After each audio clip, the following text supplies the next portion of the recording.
Tattletail was a very interesting game released in 2016, just a couple days after Christmas. It had a lot of ideas that were new and refreshing, and the game did not disappoint with a terrific portrayal of the Furbies. But despite it being a fun and interesting game, it unfortunately fell into absolute obscurity. I'd go so far to say that 2017, it dropped off the face of the planet and was never heard from again. There does seem to be talk about a sequel, but seeing that it's almost been 8 years since the first game, I highly doubt that'll ever happen.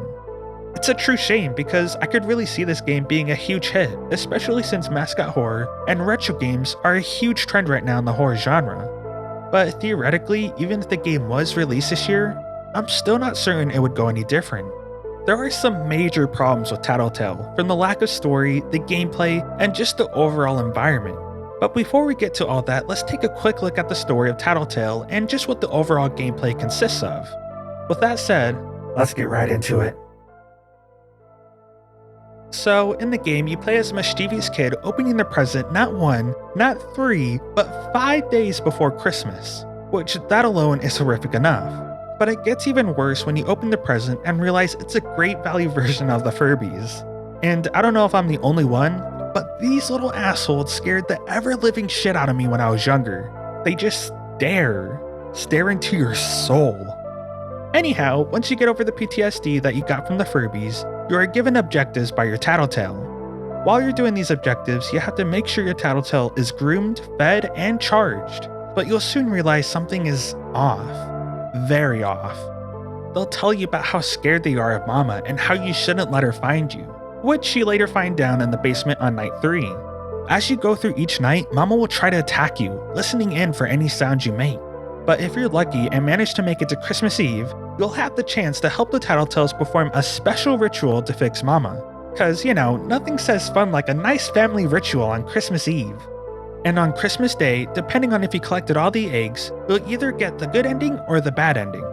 There's also another ending that's a joke achieved when jumping off the map, but those aren't the only endings available to you. Thanks to the expansion DLC called the Kaleidoscope, you are given a choice.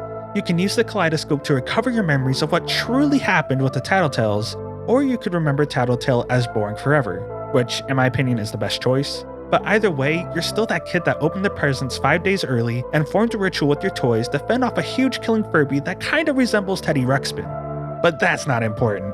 Now that you have the general idea of what this game is about, let's take a look at what doesn't work and how we could potentially make this game a huge hit. But before we get into it, if you're enjoying the video so far, feel free to support me on Patreon. I provide early access to videos, stickers, custom music, and so much more. My goal is to create a community that loves horror and has a passion to create. And by supporting me, you're helping me to create a community that I wish I had growing up. If that sounds interesting to you, the link is down below. With that said, let's get right back into the video. So, since the story seems like the biggest problem in the game, let's start there. Now, the reason I find the story to be lackluster is because you really aren't given a lot of background or context. It would have been so nice to have a day where you're given an idea of what normal is in the game. It's hard to know what's out of the norm in the house when you've only seen one side. Why couldn't we have had a day where you're given objectives by your mom? And maybe before you had to go to bed, your mom would tell you that you could not, under any circumstances, open the present till Christmas, to emphasize curiosity within the player. But no, instead you start in your room and are given a task to open your Christmas present. It just feels like they could have done more world building at the beginning to make the player care more about what's going on. Another problem I had was there wasn't enough closure for the ending.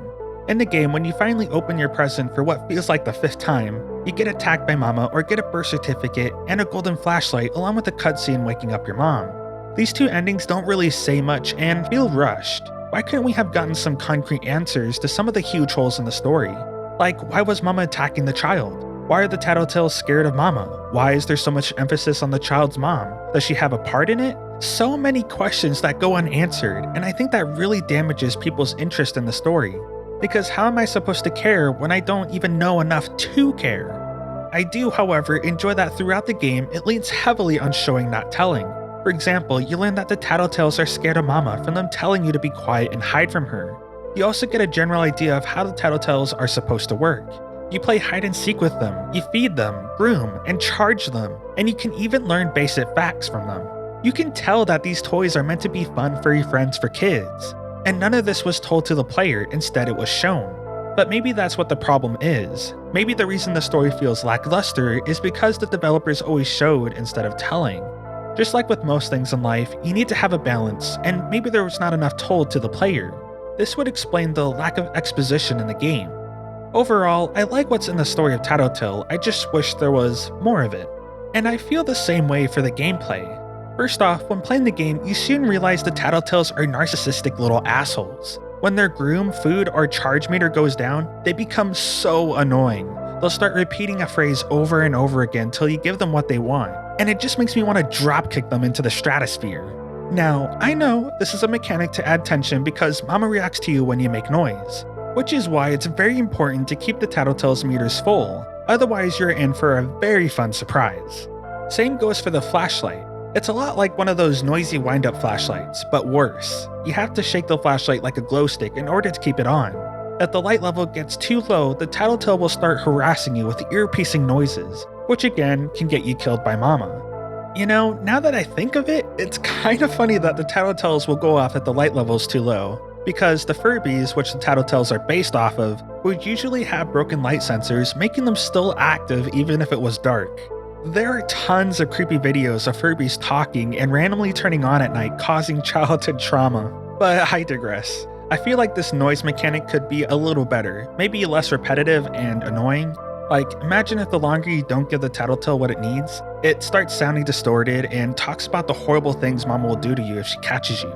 This way, it wouldn't be annoying and interrupt the tension the player's having. Another problem I had with the gameplay was just how boring it became at times. There's a lot of back and forth, and you can only explore parts of the house along with parts of the front and backyard.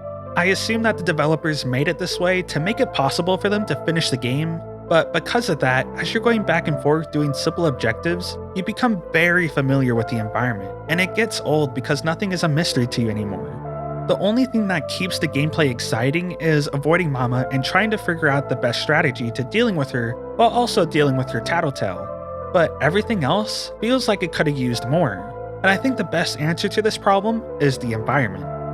Now, I actually don't mind the design of the environment itself, it's actually pretty good in terms of detail and style, but the main problem I have with it is it doesn't feel like it's connected with the gameplay.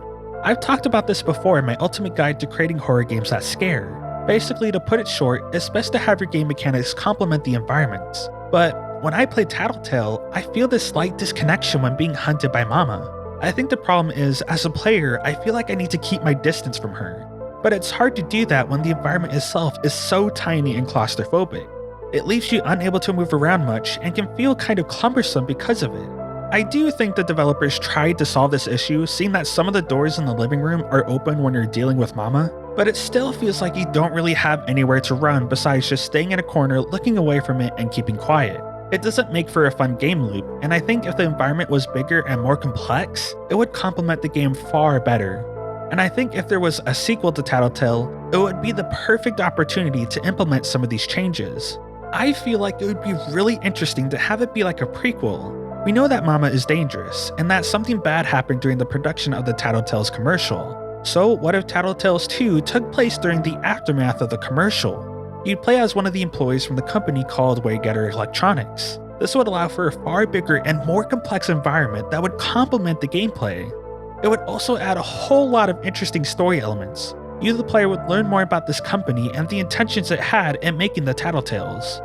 So many possibilities with the story and the game mechanics. It would also spark a lot of curiosity since we already know some of what the Waygetter Electronics has been up to. Overall, I think the main reason Tattletail didn't succeed like future Mascot horror games is because the game doesn't make enough players care enough about the story, and that the game mechanics felt repetitive and slightly disconnected from the environmental layout of the game.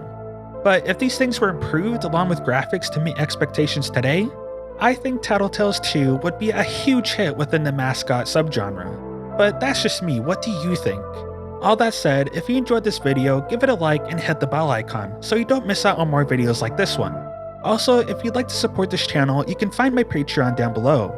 With that said, thanks for watching and see you next time.